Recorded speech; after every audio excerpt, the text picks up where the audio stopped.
Руководитель хадж-миссии России Хизбулла Асуев заявил, что верующим стоит остерегаться мошенников, предлагающих мусульманам путевки в хадж в Саудовскую Аравию по заниженным ценам, оставляя паломников на произвол судьбы в чужой стране. По его словам, в этом году нередки случаи проверок саудовскими полицейскими паломников. Асуев отметил, что если у тех, кто прибыл для паломничества, нет хадж-визы, то это прямое нарушение законов Саудовской Аравии. Это выдворение и депортация. Есть факты, когда паломников из России выдворяли из страны по причине отсутствия соответствующей визы.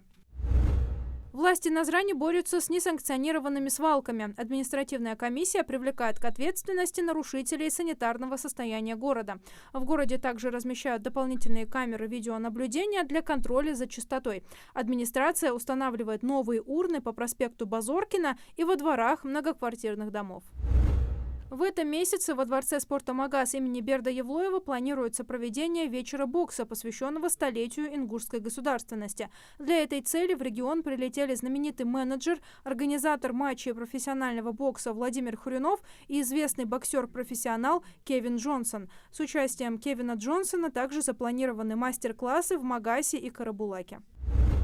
В Ингушетии загрузка номерного фонда гостиниц уже превышает 85%, сообщил глава региона Махмуд Али Калиматов в своем телеграм-канале. Он добавил, что в 2023 году Ингушетию посетили 115 тысяч туристов. В этом году планируют приехать 125 тысяч гостей. Благодаря нацпроекту «Туризм и индустрия гостеприимства» у нас есть возможности для развития туристического направления, создания новых рабочих мест и привлечения инвестиций, подчеркнул глава.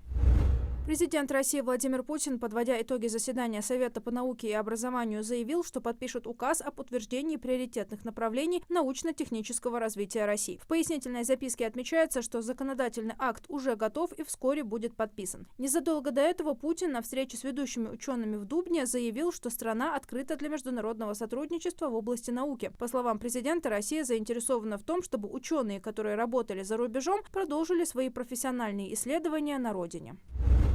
Российский Минздрав по итогам третьей фазы клинических испытаний выдал постоянное регистрационное удостоверение на вакцину для профилактики коронавируса «Конвасел». Препарат успешно прошел третью фазу клинических исследований, подтвердившую его безопасность и эффективность при однократном применении в дозировке полмиллилитра. Эффективность вакцины против COVID-19 составила 85,2%, а среди добровольцев старше 60 лет – 91,7%. В настоящее время вакциной привито более 265 тысяч человек. Заболело из них менее 1%.